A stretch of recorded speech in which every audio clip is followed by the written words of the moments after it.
Hey guys, it's me Ava. Today I'm going to be showing you how to properly analyze a short-term rental. So this is honestly just a quick and dirty way to do it.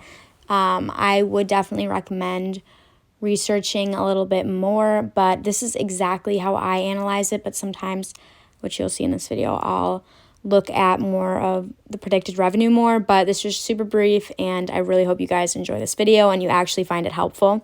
So here on the MLS, you can see a nice little cabin in Gatlinburg, Tennessee. This is what I'm going to be using for this example. It was a really nice property. And I am actually going to be using the Bigger Pockets rental property calculator. They do not have a short-term calculator, but I found a good way to analyze short-term rental deals on that one and getting all the expenses in. And that one I just feel the most comfortable with its predictions. So yeah, I definitely, recommend looking around for different calculators and seeing what you like the best and seeing what other people use. But yeah, obviously I'm just going to start off with copying in the street address, the city, the state, and the zip code. I did not obviously end up purchasing this property. You'll see why later, but yeah. So I also recommend practicing analyzing a bunch of deals before you actually buy one. I've analyzed a bunch of these deals now, and I just feel so much more confident the more I do it. In fact, the more confident I feel every single time. Okay, next I'm entering in purchase price and then closing costs. So for closing costs, I always just do 2% of the purchase price. That's what I usually do.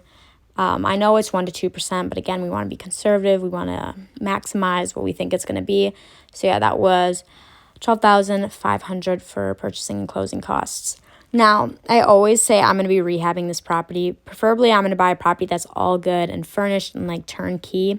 But I am putting the startup costs in here. There's got to be some furniture I'm going to have to buy and stuff. So I'm going to put $10,000 for repair costs, even though it's just startup costs, maybe getting a Roku TV, those kind of things. And then the loan details. This is going to be a 10% down loan.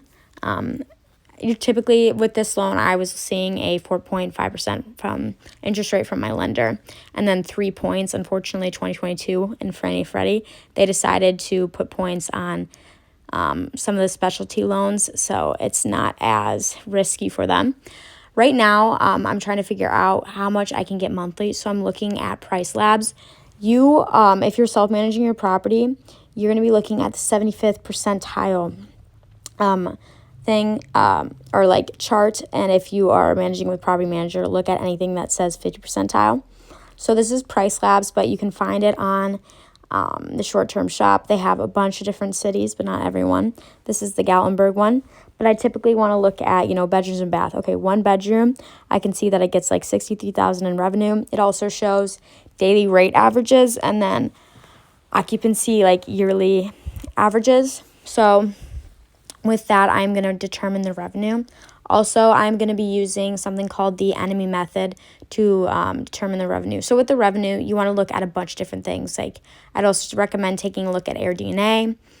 They have a really good predictions. Obviously, it's a monthly fee, so I didn't use it in this video, but it's always something good to check out. And then I also use the enemy method, which is basically just looking at other cabins in that exact location. So this is me zooming in on where my cabin is, or the cabin on the MLS, and then I'm going to compare the prices of its neighbors. What I like to look at is you want to make sure they have good pictures, and you also want to make sure they have over 100 reviews. So this has been a property for a while, and it's trustworthy, that they actually know what they're doing when they're managing this rental on their own. So yeah, it takes me a while to find the location, but find the exact streets it's on, and then you should be able to see what you want right on the side. So this specific one had over 100 reviews, actually 325, which is quite a lot. And then you kind of just see what amenities they have compared to yours. Just try to see, make sure the beds and baths are the same. Get as close to what your rental is as possible. So this is just me checking out their amenities. So yeah, get almost the exact replica of your short-term rental that you're looking at. So you can really get some accurate data here.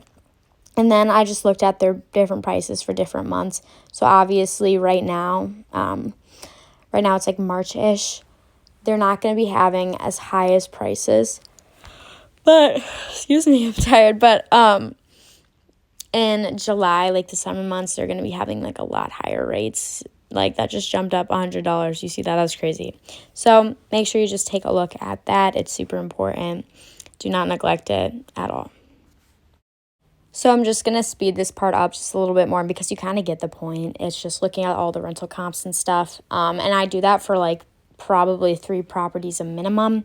Try and make sure you are in a market with enough rental comps. If you are in like a short-term rental market that you think is a short-term rental market and there's only like 2 short-term rentals you compare it to, like be careful and make sure that is a tourist market that people actually want to visit. But anyway, I take what I'm seeing the average is, and then I multiply it by 365, and then I divide that by 12 because there's 12 months in a year, and then I am going to subtract vacancy. So I usually just take off what the Price Labs data said. I don't remember what it was. I think in this case it was like 90% or something, it was like 95%. It was like fully occupied, so I ended up doing like 90% fully occupied because I want to be conservative here. Remember, when you're analyzing, you want to be as conservative as possible.